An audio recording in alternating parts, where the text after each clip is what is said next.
Thank you for coming. This is fourth fundamentals class we've done. I think it's the third. And this is basically focused on keeping you safe and breaking down the rowing stroke, making it, slower than maybe you're used to.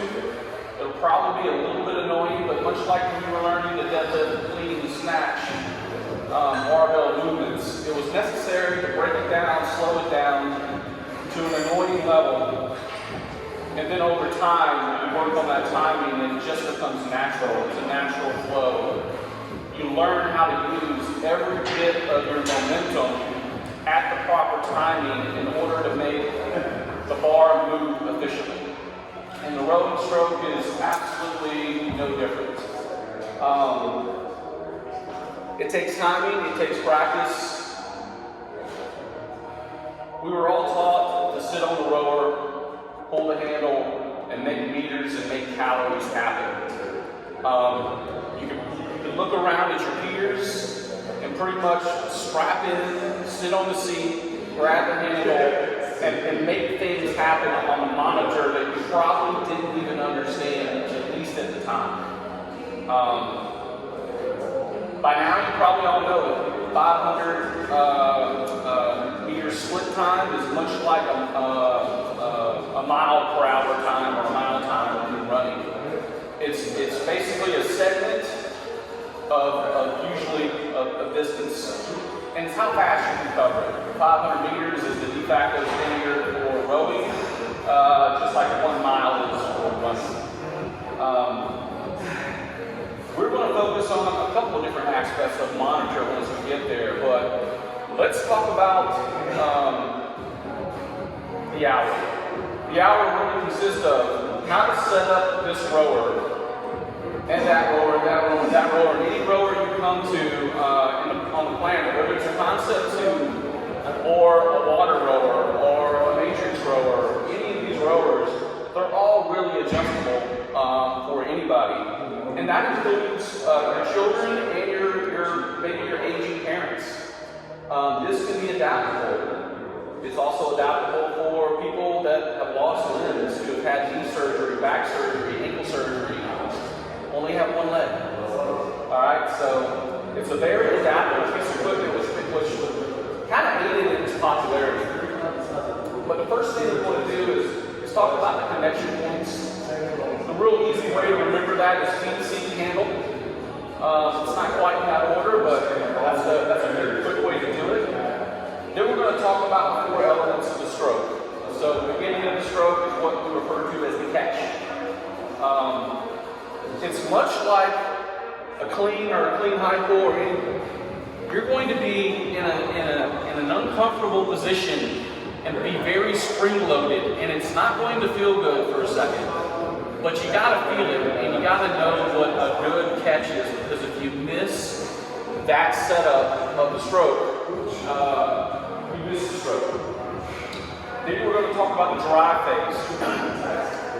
That's 60% of the stroke, which is all legs. And when to open your hips, when to bend your arms, when to leverage the PVC in order to kind of practice some of that timing. Then you have the release, or the finish, is what they call. That's where you pull your arms in, and your arms are away, and you're getting ready to tilt those hips and head back toward the catch in a controlled fashion. Not too slow, not too fast. Too slow, you don't get spring-loaded. Too fast, you can hurt yourself. We call that diving into the catch. We'll go into that so that if you ever feel yourself diving into that, you'll know. Then we're going to concentrate on stroke rate manipulation. We're going to do a 16-minute workout, and we're going to change stroke rates every 2 minutes. We're going to go up the ladder, down the ladder. Meters, calories, whatever, is a combination of stroke length, pressure, and how fast you turn that over, which is strokes per minute. The drive stroke is a work recovery ratio. So when you're doing things really, really quickly, now you have a half a second drive and a half a second recovery. Whereas really, in a pretty intense workout in rowing, you really want it to be a 1 to 3 or at least a 1 to 2 recovery where you put a lot of effort in that drive phase. And then you kind of do 1, 2, back into the catch. Sneak into the catch with 0 pauses. You just keep that momentum going. We'll talk about this chain and trying to keep it in and out of the flywheel mechanism here as fluid as we can. And then we'll finish that up. Any questions along the way? Christy had a great question last week. Breathing. It's a great question. That's something that I really focused on once I started doing a lot of longer pieces. So we'll talk about when to breathe, options on when to breathe based on the stroke rate. So we'll cover that, and then we'll wipe down this rower. We'll store the handle in the proper location because we're done with it. And then we'll have it ready for the next class or the next day. So, if everybody can stand up just for a second. We're going to basically, before we sit down in this seat and we can't reach certain things like a damper, we basically want to look at this damper and see if it's set at a number that's comfortable for us. Now, if we don't know what comfortable is, the recommendation is around the middle, around 5. 3 to 5. You're brand new rowing, 3. I say this because you may put your mother or your child on one of these things, and it's very important that you kind of set that at a lower setting so that they're not overwhelmed by this thing. And when you feel a lot of weight, your first instinct is to yank. And rowing in a gym has a connotation of pull, of pull, of pull. We really want to disconnect that because on the rowing machine, we want to push with our legs. So we want to make sure this damper is at a setting that is comfortable for us. Maybe it's comfortable and you tested it. The damper is one of those mysteries in rowing. It's not resistance. It's basically how do I get resistance that is good for a rowing trainer. So concept 2 is a real stickler about the fact that this is a rowing trainer. It's not a rowing simulator. You do things similar, but it's not exact to on-the-water rowing. But the flywheel is a good way to get that water feeling and basically to give you a little bit of the science. This is choppy water with heavy dudes in a boat. This is smooth water with light people in a boat. The difference between a 1-man skull, 2-man skull, 4 and 8, that's where some of this manipulation comes in. But if you look at the indoor rowing community, most of those rowers, I just watched the Great Britain sprints the other day, and all of the top placers had that damper at 4. As you get more efficient, you will be able to drive that damper down if you want to, and still produce watts, calories, meters, whatever you're going for. So get the damper where you like it.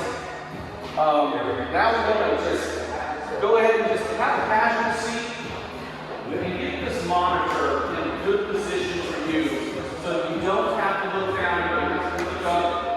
But I want you to put it in a position where it reminds you to be straight up.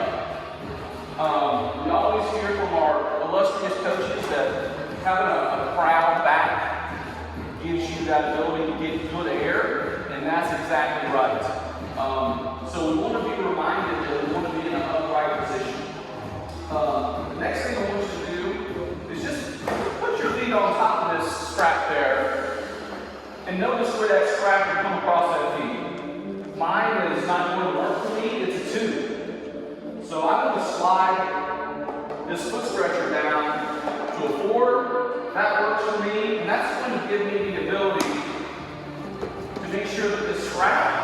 towards the bottom shoelace of my shoe. I'm going to do the upper one so that you can see what's going on. So covering the bottom shoelace of the shoe is going to give most people the best ankle, knee, and hip flexibility for the stroke. If I loosen this up and I shut this down, all of a sudden I am jammed up. The goal of the stroke is to get your shins very vertical. If I cover the bottom shoelace there, if I'm in that position, I can get my shins vertical and my heels lift just a little bit. Your heels don't have to lift. Matter of fact, if you're pretty new to the stroke, I would say keep yourself grounded and don't worry about a heel lift right now. But if it was way too low, again, I would be at a different hip angle and it wouldn't give me great flexibility. The 43-degree ankle disc foot stretcher has been designed so that if you get that strap right at the bottom of that shoelace, the lightest part of your foot, that should give you the best hip angle to get into the front part of the stroke, which again is the catch. Alright, so now that you're, okay, before you go strap in, pull this handle out of the handlebar and into the handle cradle here. I pulled that out, and believe me, I go around and I put these up. This position basically tells coaches and owners of rowers that this monitor is on and this is in use for a workout. Now, you could be off doing wall balls or something else, but that is the position you want it to be in when you're actively in a workout. As soon as you're done with this rower, the proper position for the handle is that location. And it accomplishes two things. There is a bungee mechanism in here that gives that spring. If you leave it here, you are stretching that bungee and leaving it there. Over time, that's going to affect it. Now, it can be adjusted underneath there, but that's just wear and tear on a bungee when it's not actively being used. Also, think about the exposure of this chain to the elements in this location for a long period of time, especially when doors are open, dust, humidity, versus there. So that is the best place for this handle to keep that chain out of the elements and relax the tension on these bungees. So go ahead and get in position, it will be easy. Now that you got your feet set, got your handle in the right position, there's a couple of ways to get on this seat to put yourself in a proper position for the catch, which is again that lead drive, the most important part of the stroke. Now, I like to use what I call a stretch method. So, if you're flexible enough to touch your toes, you can touch your toes. I will never be this person. So I will use the straps. And I will basically just kind of, I'll stretch out, kind of get a good hamstring stretch. But then I'm going to get to a point where I'm going to rock and make sure I'm on the front 50% of this seat. And I am on kind of what the anatomy is the sit bones. So if you feel the difference, just lock down, just like you were driving here or at your desk on the last Zoom or whatever the case may be. You're going to be straight up. And what we see a lot of times when rowers are rowing for either a warm or a workout, they're straight up and they're basically kind of doing this. That stroke length is about like this. Now, if you get in the proper position, get on those sit bones, your shoulders are naturally in front of your hips. You're automatically what we call either the 11 o'clock or the 1 o'clock position. Because you basically want to always rock between 11 and 1 during this stroke. So the catch is going to be an 11 or 1, depending on which side you're on. And when you get to the back of that stroke, you're going to be an 11 or 1, but you're going to swing from one or the other. But getting on those sit bones can only be accomplished with straight legs. Another way to do this is to actually take the butt cheeks and send them to the back wall. Don't send them out, send them to the back wall. That also puts things in the proper alignment so that you're forward on this seat. So we got our feet, we got our seat. Now we grab this handle. The rowing stroke does not require a massive grip on this handle. Think about it like a suitcase carry or a farmer's carry. That is about the grip you want to have, where it's kind of in the front part of your fingers. You're going to kind of close the circuit with your pinky and forefinger, and that's it. That's all you need. And now you're saving that grip for the barbell, for those devil's presses that you did today, or that thing. This should not tax your grip at all, this position. Whether you want to, don't squeeze the toothpaste with the lid off, don't kill a bird, however you want to put it, it should never be in this part of your hand.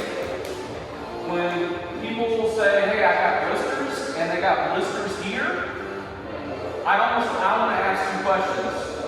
Are you sure you got that on the rower and not on the rig or not somewhere else? Or did you maybe injure yourself on the rig and maybe irritated the rower? Because typically, that shouldn't happen. Another good thing about having kind of knuckles away, just like you're used to with other barbell movements, is you're always in the proper alignment. And if you're not squeezing this thing, you're saving your grip, you're saving your forearms. And typically when you're squeezing something, you want to yank it. Again, the stroke is 60% legs, it's 30% core or body, and only 10% arms. So there's a proper time to bend these arms, and anything before that, there's an age-old saying that hopefully you say when you walk up to a barbell, when the arms bend, the cower ends. The arms are typically the weakest part of a lot of these movements. It's technique, drive that gets you to be able to use these arms. So we got our feet, we got our seat, we got our handle. Our monitor set to calories. Press units to switch it over to side meters. We'll get there. We got our feet, seat, we got our handle. Now, any questions about getting this thing set up for you, your child, your parents, your favorite friend? No questions? Awesome. I got it. You get people with the widest part of their feet, get them moving forward, tell them don't squeeze that handle, and they're in pretty good shape without being overwhelmed with a lot of information, right? You get that damper at a low setting if they're very, very new. Now we want to talk about 4 parts of the stroke. Now, the catch is going to feel a little uncomfortable for a lot of people, but you get that crowd back. You get to a position where your shins are vertical. Depends on your ankle mobility, whether your heels are going to come up or not. You are welcome to leave your heels in place and basically go forward until your shins are able to stay where they want to. It could be slightly less than vertical, especially if you're talking to an older parent or whatever the case may be, right? Okay. But you want to get into this catch. You want to be straight arms. You want to be leaning forward into that 11 o'clock position. And you just want to kind of feel a little bit uncomfortable. It is exactly what you should feel like when you get ready to do a deadlift or pick up a bar off the ground or a clean, whatever the case may be. Because you're going to get into that position. Your shoulders are going to be in front of your hips into that, and we call it 11, so it's on forward. And we are going to sit here for 60 seconds. And you should feel tight. Your back should be straight. Your arms should not be like you're trying to punch the parking lot or punch me, but they should be up, elevated.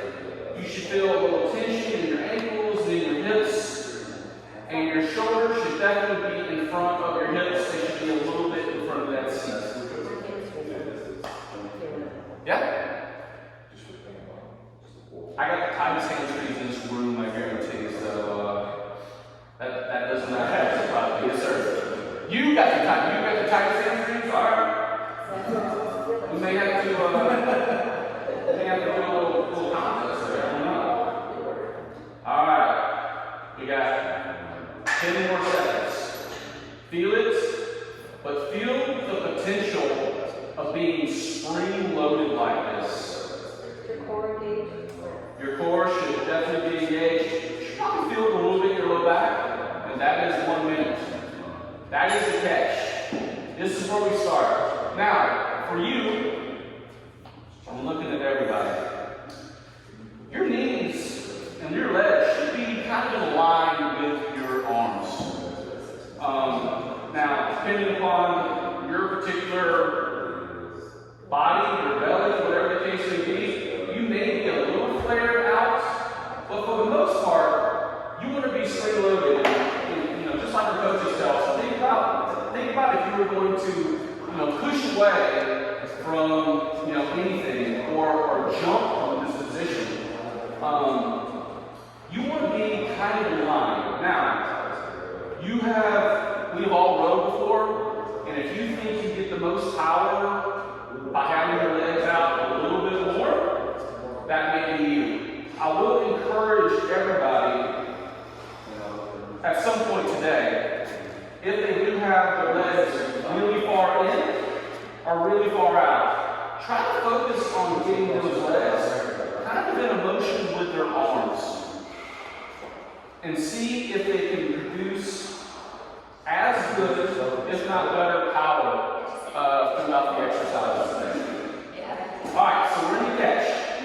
The next phase is the drive. So we're going to drive the legs. Now, we are not going to bend our arms, and we are not going to move our body. We're going to drive, and we're going to stay.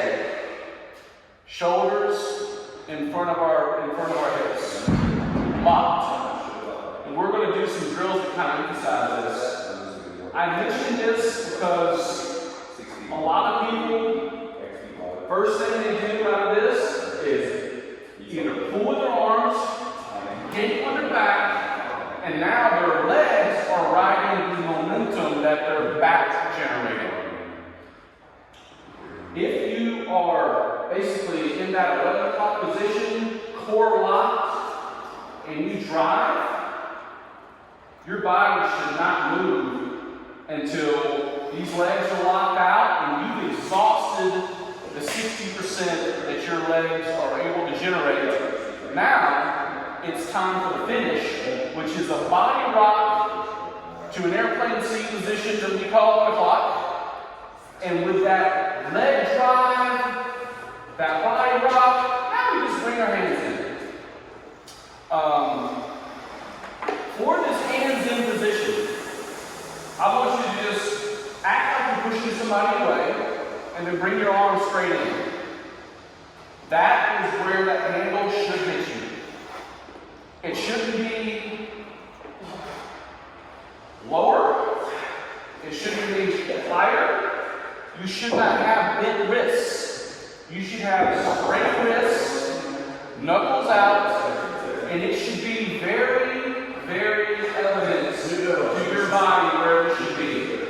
If it's going anywhere above or below what feels natural, then you are going to be wasting energy or taxing your forearms or potentially setting yourself up for injury if anything doesn't feel natural.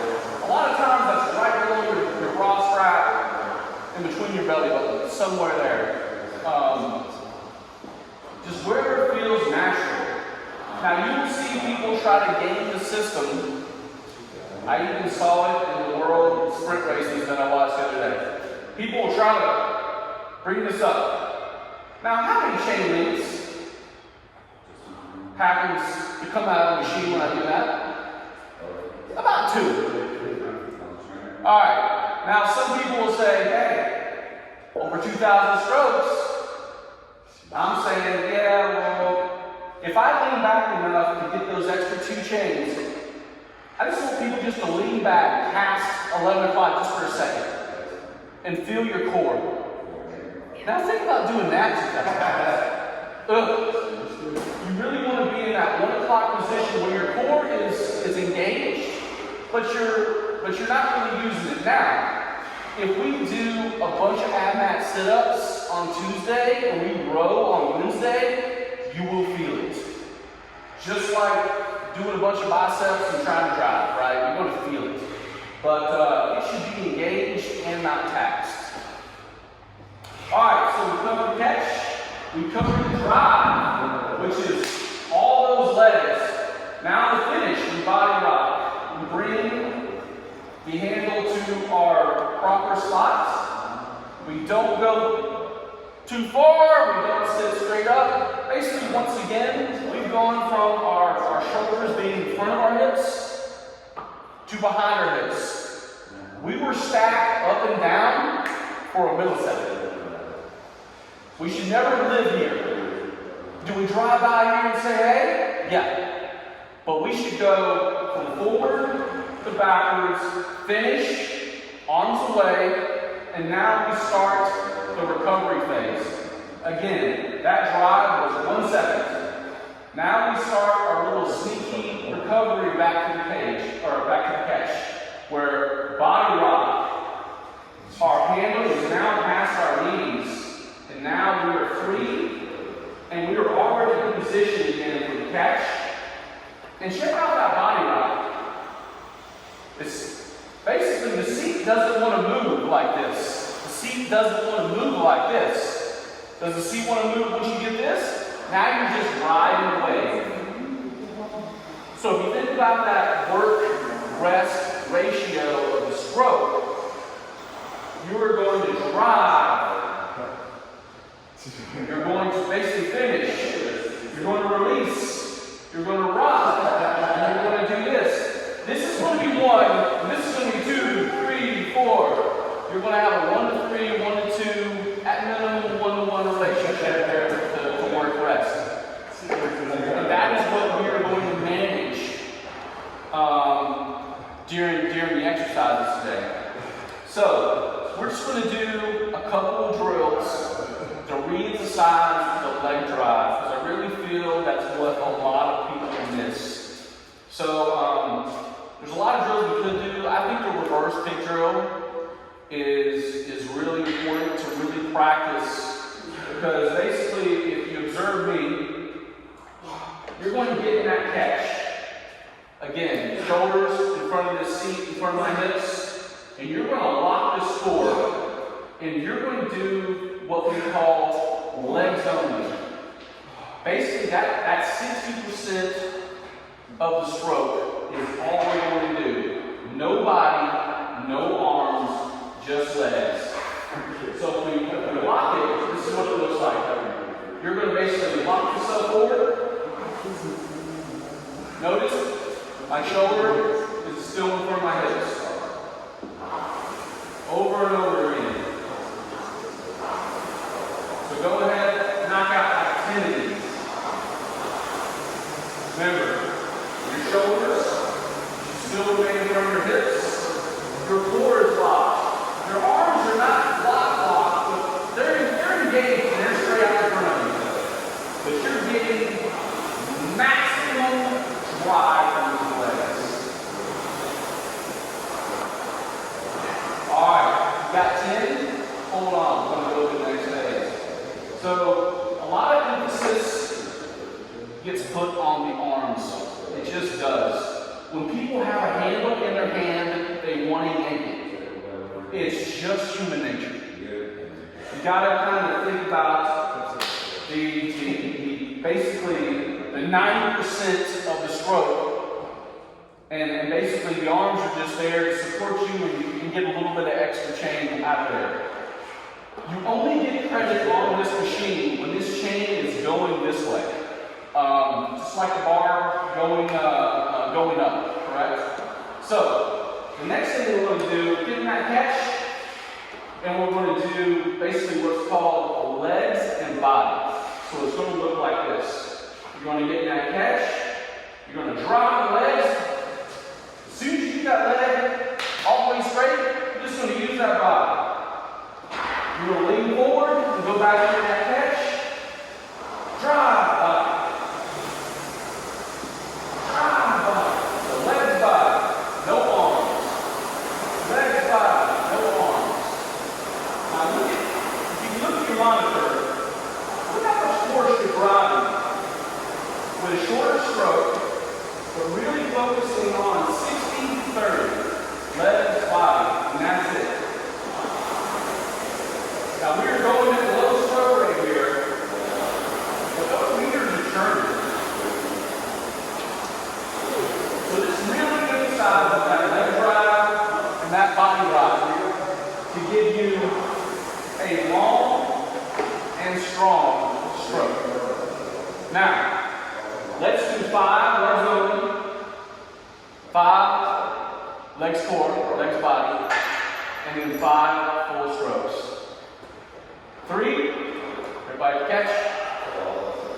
3, 2, 1, leg drive only. 1, 2, 3, 4, 1 more, and we're going to the legs and body. 5, legs and body.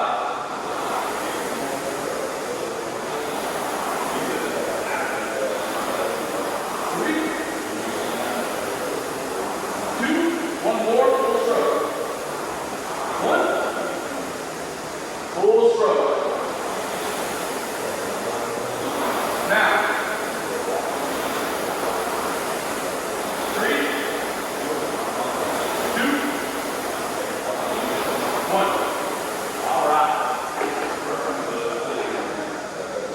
How did that feel, keeping that core? Did you feel the difference in the stroke at all? A little bit? Alright. Unstrap for a second. Grab that PVC.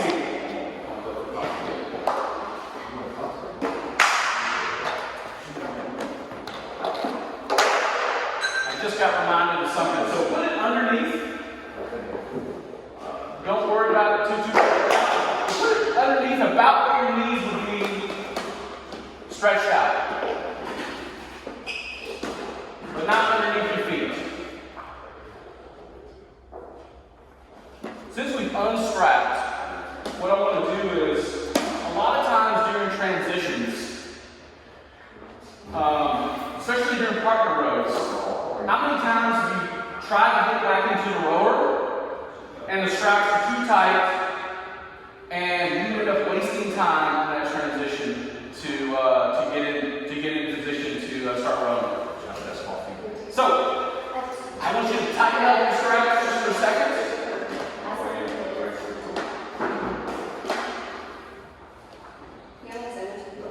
Pretend your rope is done, you put it in the cradle, and I want you to open these all the way.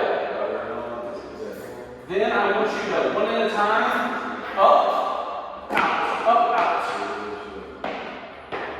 Same thing, let's do it again. Strap it. 1, 2, 3, all the way, up, out. One more time. Pull it. Open it all the way, out. That is the best way for you to get out of your way of your partner, and then your partner to quickly get in the straps. Now, if he's a vastly different shoe size than you, somebody's losing. But as far as you getting out of his way and him getting in here to row, open it all the way, not just enough for you to get out. Then it's up, out. Now you can certainly try to do it one at a time, but I wouldn't try it. I would try it one at a time. Boom. You should always communicate with your partner which way you're going to go. as well. But think about that every time you unstrap, and even if it's a warm-up or a workout, open that all the way and think about how to get in and out of there. Cool. Alright. So I want to touch on that. Just to give you a little bit of a tip to help you, transitions are seconds. And we're not competitive here, are we? No. Okay. So if you can gain 30 seconds, 45 seconds by people not fumbling, trying to get out or get into the rower, that's time. And even if we're comparing to ourselves from last year, on like that partner marathon row or something like that, these transitions, they can need time.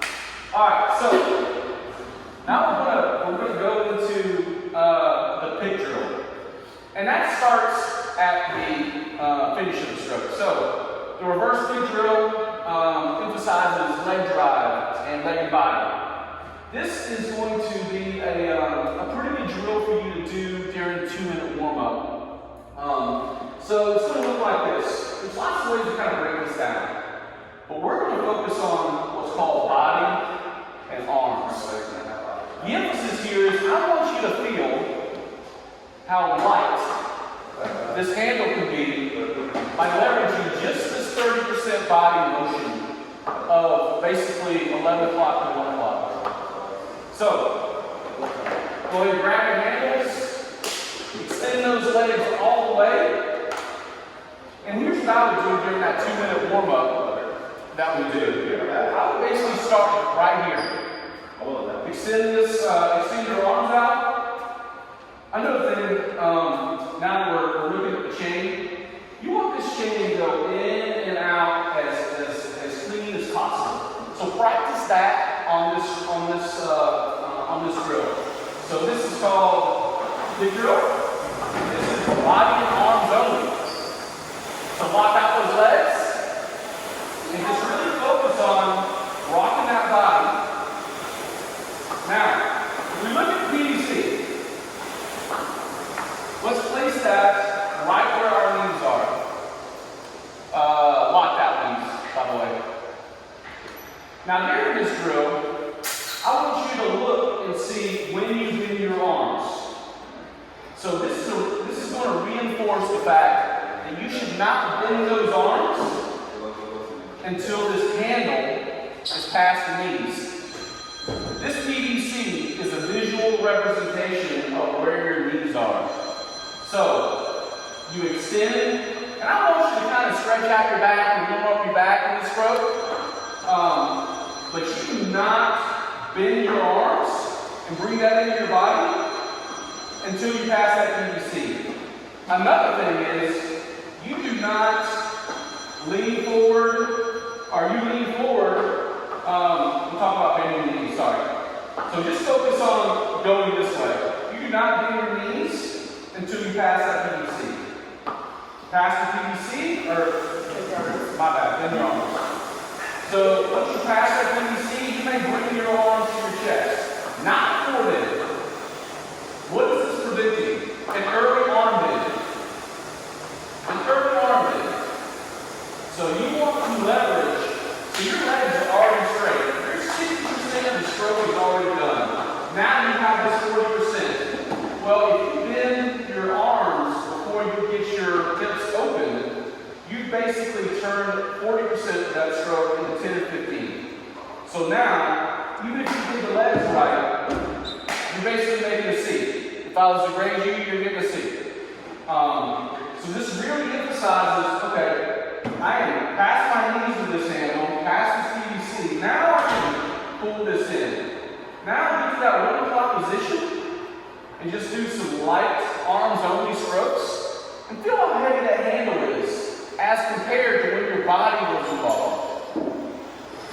So it's no different than if I hand you a red band and tell you to do basically rows, and then I tell you to use your body. That row is going to be so much easier. You're going to be able to do so many more, right? This is very heavy as compared to this. So has everybody pretty much got 5 or 10 or 20? Does everybody feel like they're not bending their arms early? They're just leveraging momentum? Alright. So now we're going to take the full stroke. So, we're going to get back into the catch, and we're going to really slow this down. Just watch me the first time, because I want everybody to kind of see this timing. We're going to drive. I see that PVC there. Okay, my hand is past my knees. Boom. Now I do the release. Once this handle passes my knees, past that PVC, that's when I can bend my legs and start coming forward. So drive. Oh, I'm allowed to bend. I release. I'm rocking. So this is a combination of release, rock. Now this handle is past my knees. Now I can go forward back into that catch. So it's going to look a little choppy when you break it down like this, much like when we slow down a barbell movement. But this is allowing your legs the maximum amount of rest during that recovery. So as soon as your legs start to bend and start to recover and bend, quicken a little bit, right? Your legs are resting right now. All right. Work. Rest. Work. Rest.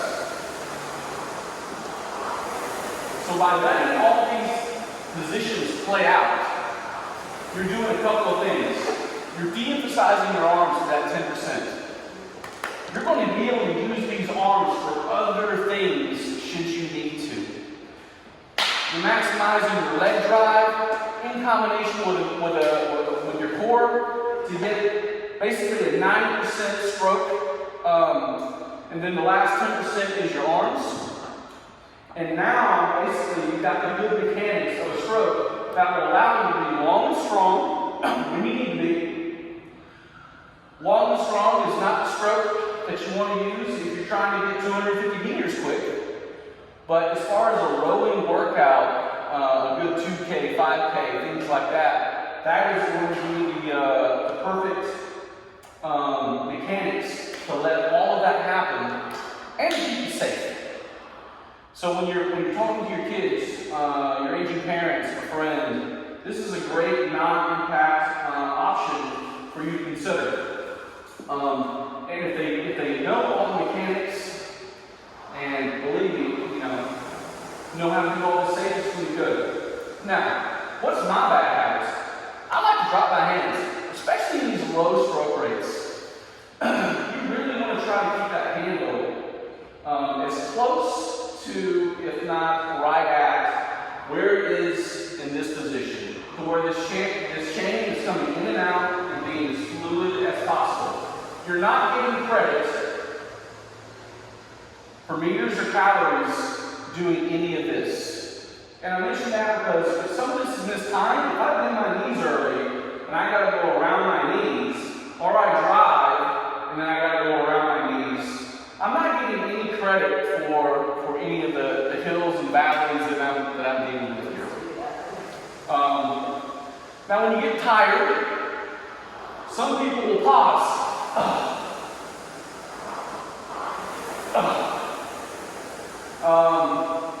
Try not to do that. There are drills that emphasize that, especially if I want you to really pause at the beginning of the stroke so that you feel how it is for that leg drive.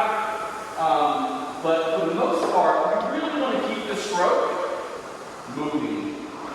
You want to keep meters happening. I mean, let's face it, guys, it's a chipper. Whether it's meters or calories, you're chipping away at a goal. If it's time, those are the worst. Which is what we're about to do. There is no way to gain time, right? So great. So we got our feet, handle, cover. We got a band where we want. We got a monitor.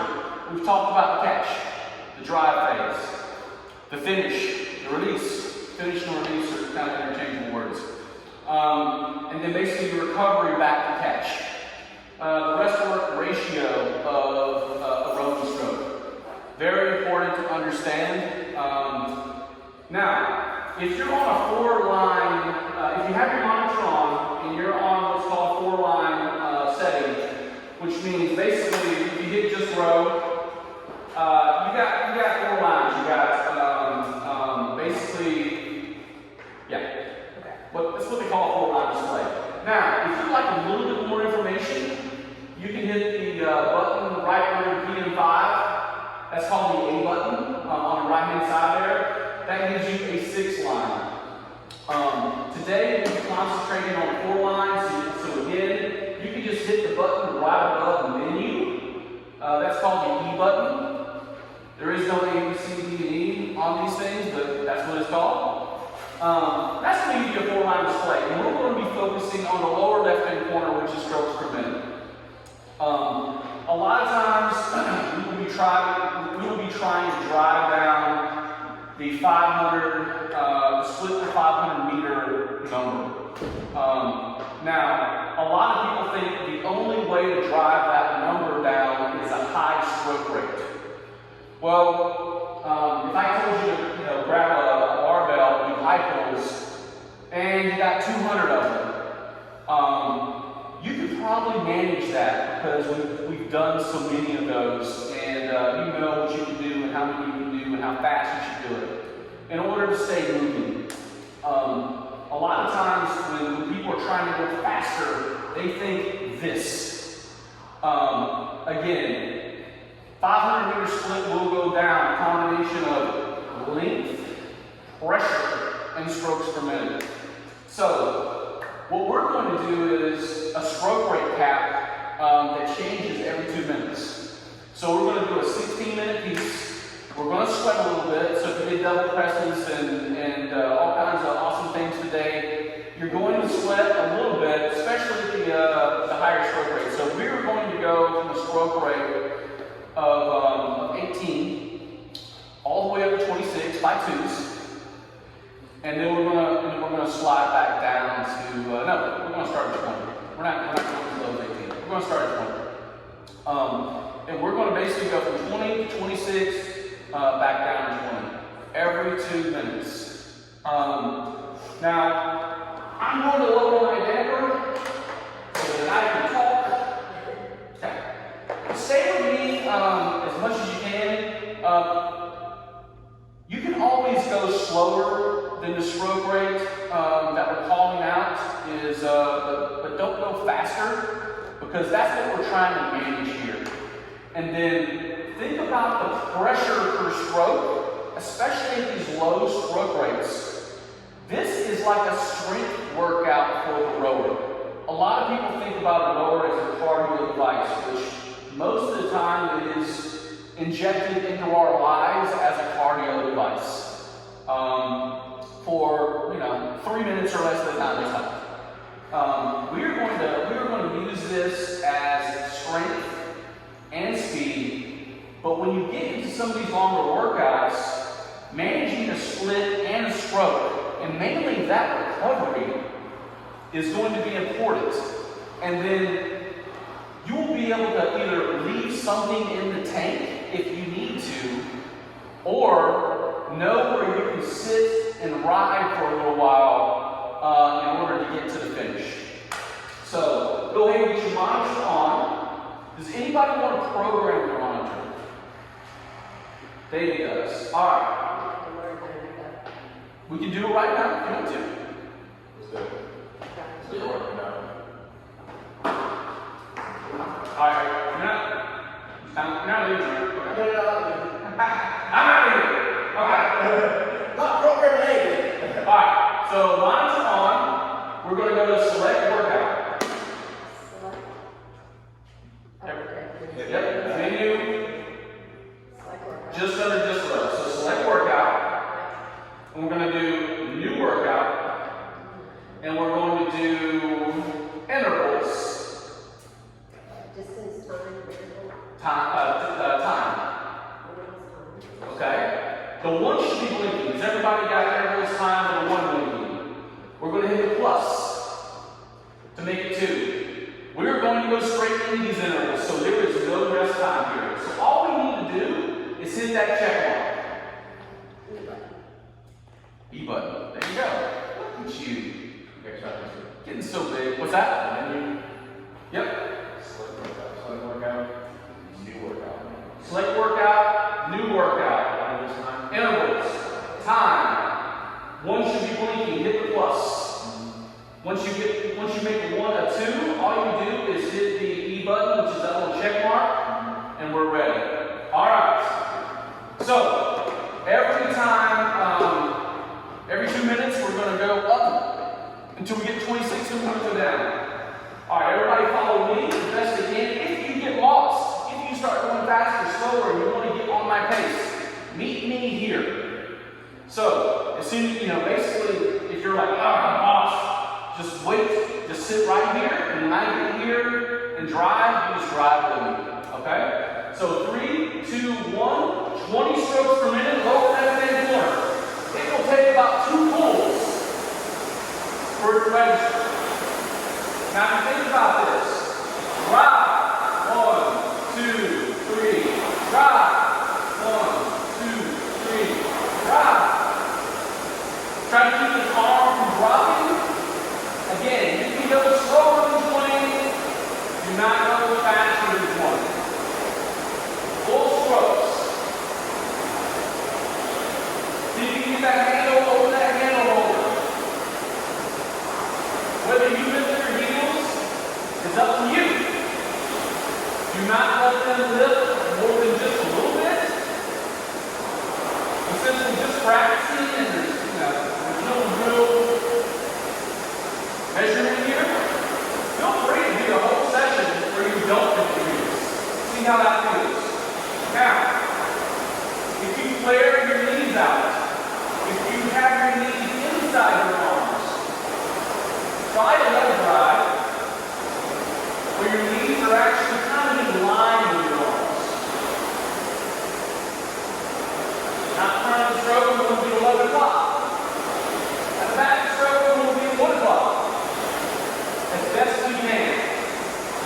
I like to think of that as like an airplane seat. So it's kind of back, not real back. I will lean back sometimes when I get tired. I will drop my arms when I get tired. I try my best not to do that. It's inefficient. I'm overusing my core. Drop my arm. 2 per second. Ramp this up to 22 strokes per minute. 5, 4, 3, 2, 1. Drive stays the same, man. We're just going to shorten that recovery. Leg drive.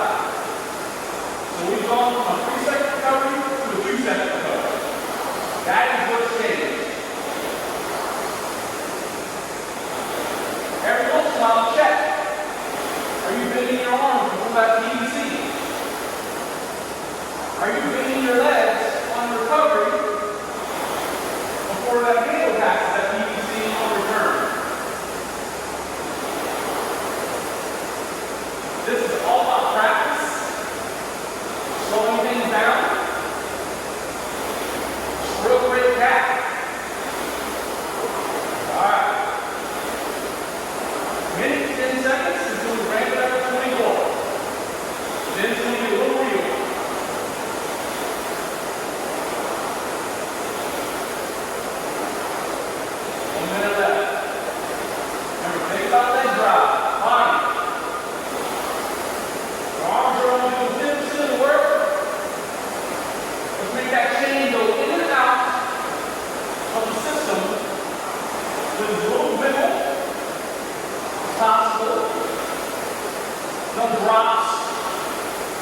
big elevations. If that chain is rattling like that, check to make sure you're not hitting yourself with a hammer. I have done this. You could also be rushing your recovery a little bit. So, 10 more seconds.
a good mix of press work where you can get off the rower and do something else if you need to.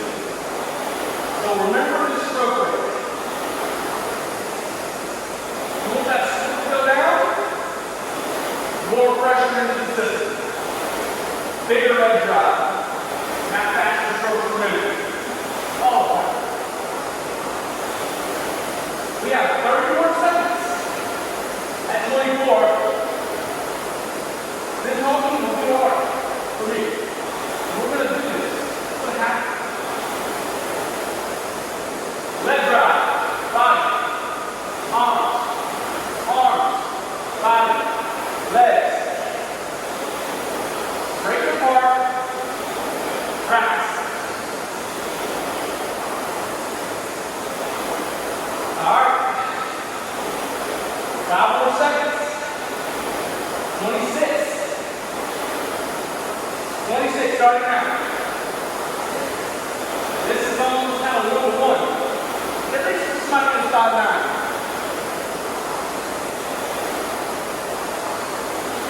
Shorter recovery. Same leg drive. Now, are your legs in line with your arms? Are they flared out? On the inside. Change it up. Practice it. Who knows? Maybe you need more power. Won't be safe. But this is the time to practice. One more minute. Long leg drive. I'm already starting to drop my hands. I got to think about that. Straight in and out. You don't have to be rigid. Our arms can be at attention. Again, we're not trying to punch swallow. So we want to get that chain back in the drawer. Get back in the catch at a controlled fashion. You don't want to look. This is, you see people really trying to hit badly. In road world, length is good. If it's good length. What does that mean? Not overreaching. Not a big deal with it. We're not going way down here and pulling the chain your chin. 3, 2, 1, roll back down. 24. Woo! Let's get that recovery back. So good length.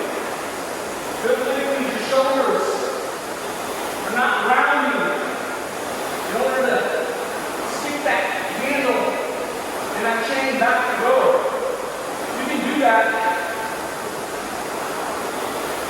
with a nice solid reach versus no reach.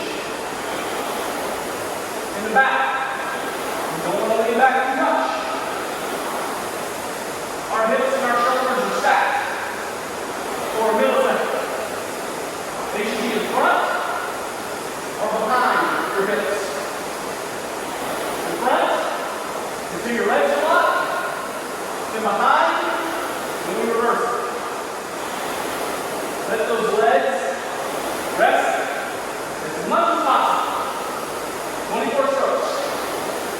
You can go under, just don't go over. 45 to 50 more seconds. Leg drive. Leg drive. Stay at 24. Manage that stroke rate. Or something really close to it. Let's take a drive. 2 seconds recovery. 30 more seconds, go back down to 22. Same leg drive. More recovery. We'll be ready for it. 15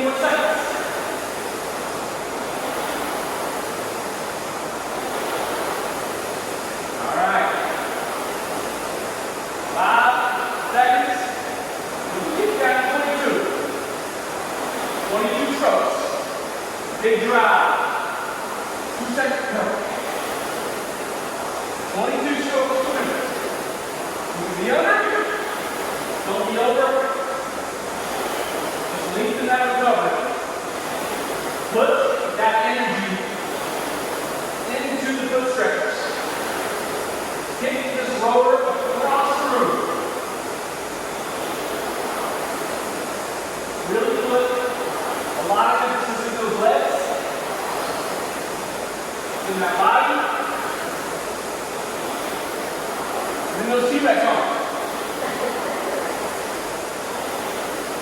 All right. Minute 15. And we cruise at 20. Across the finish line.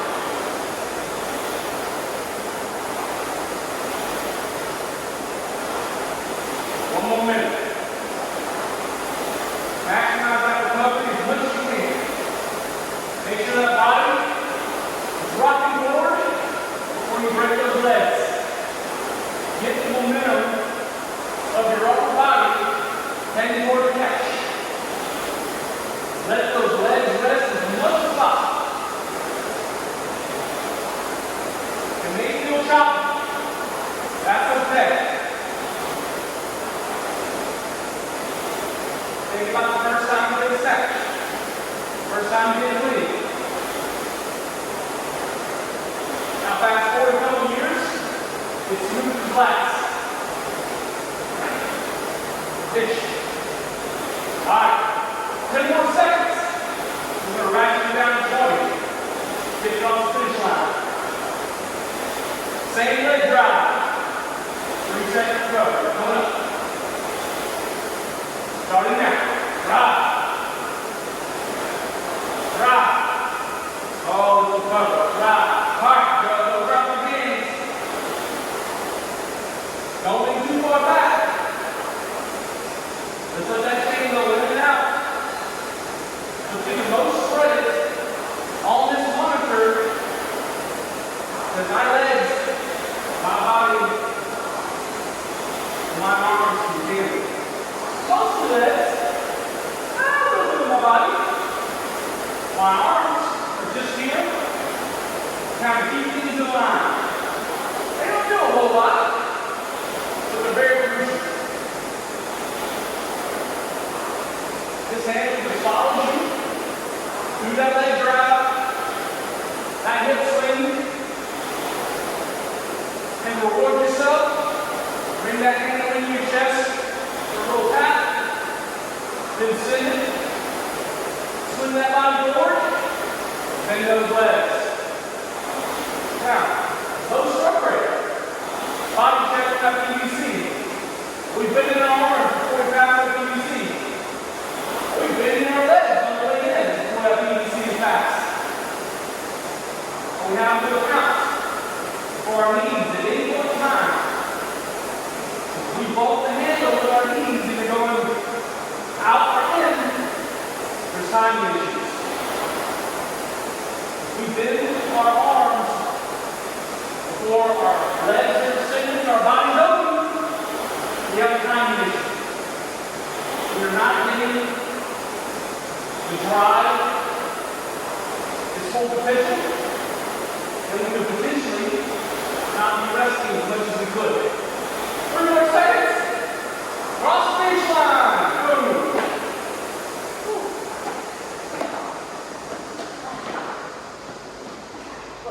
Awesome job. All right, moving off the rower. Good job, everybody. Get those foot stretches. Let's go through that routine again. We really lock out our hamstrings. Proud back.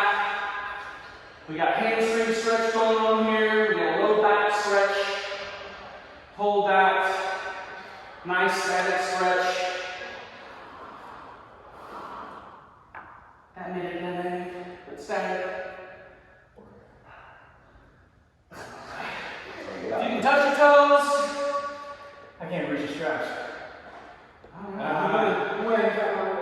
You win. All right. Relax there.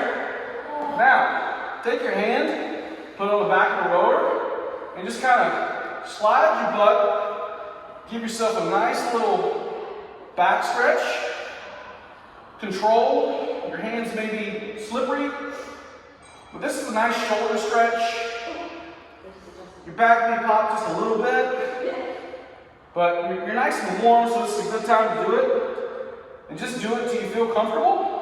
Don't overdo it. Don't run over your hand with the wheels. Give that about 5 to 7. Switch. Oh, pop. Yep. I got 2 pops.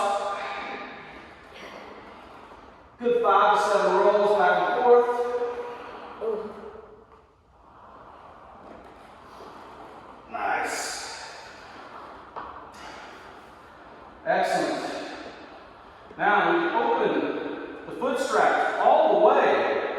Kick up and back, kick up and back, just like in practice. All right, so let's move these PVCs out of the way. We're going to go over real quick how to clean the rower. I think there's something back here. Okay, so if you saw Justin's note that went up too long ago, these monitors are the most sensitive and most expensive part of any Concept 2 gear. Now, if you're not familiar with all the products Concept 2 does, they have the rower, of course. They do have a bike erg that they call it, and they have a ski erg. This is very posterior chain. Ski erg is very interior chain. The bike is cardio legs. So a good mix. One thing they all have in common is this monitor. Very expensive part of it, and even though they built the Concept 2 to last, I've seen people rowing in the rain, but they had a bag over this. I don't suggest that, I'm just letting you know they made a very tough piece of equipment. The German engineering, you know, can't beat it. Everybody got something on? Like you used to? Okay, cool. Alright. So, never shall I ever spray the rower at all. I especially don't spray the monitor. I think Justin was noticing some pixelation here that happens when the screen gets wet. So first thing we want to do is, we want to spray this rag and get it pretty wet. I say 8. Let's call it 8 sprays. Alright? Next thing we want to do, we want to pick up this handle. And your rag is going to be the wettest right now. So it's time to do the handle. The difference between cleaning and sanitizing is time. So we want this handle to be a little wet. Then we want to place it in the handle guard area because we're through with our workout and the proper place for this handle is here. Now again, our rag is the wettest. So next we want to go to the seat, give it a good shine. Next thing we want to do, again, our rag is still pretty wet. Get these foot stretchers, the straps. Just give that a nice little polish. I spray mine a little bit more. Next thing we want to do is go ahead and push this damper all the way to 1 and wipe down that handle that you use to set the damper. And now, I always kind of squeeze my rag a little bit to kind of distribute the water to make sure it's not very, very wet. And all I do is I just gloss these buttons. I don't touch the screen, I don't touch anything else. You know, maybe the sides, you know, if you handle it a good amount of time. The next thing we want to do is the slide. Now, David can attest, I clean these slides every day that I come here. But sweat, humidity. Now we just want to rub this monorail, get all this black gunk off the rail, push the seat back, out of the way, give it a nice little polish there. If you feel froggy, you can take, again, kind of damp rag and put the rag against the wheels and move it away from you. That will give the wheels a little bit of shine. Never towards you because you've been running over your rag. Just kind of move it away from you. And, you know, there may be some stuff under there, but as long as it isn't causing too much of a, I don't know. To me, if I can put this seat here and go forward, I'm in good shape. If I put this seat right here, now you could be on a not level floor, there's other factors, right? But for the most part, if the seat moves by itself, then the rail and the wheels are clean enough. So don't have to overthink it, because most of the time when you're cleaning this rower, somebody's coming in right behind you, right? So just make sure it's all clean, monorail, and then deposit your rags back in the proper location. Again, handle right here. You do want to lower this damper all the way down for storage. It's not as important if somebody's coming in right behind you, but I like to do it so that somebody has to think about the damper. But for overall health and maintenance of the machine, you are closing down that flywheel to its lowest setting to prevent dust and debris from getting in there. Much like putting the handle in this location takes the chain out of exposure. So I hope you guys enjoyed the hour. Got a lot out of it. Fill out your survey monkey. We'll see you Monday. How about that?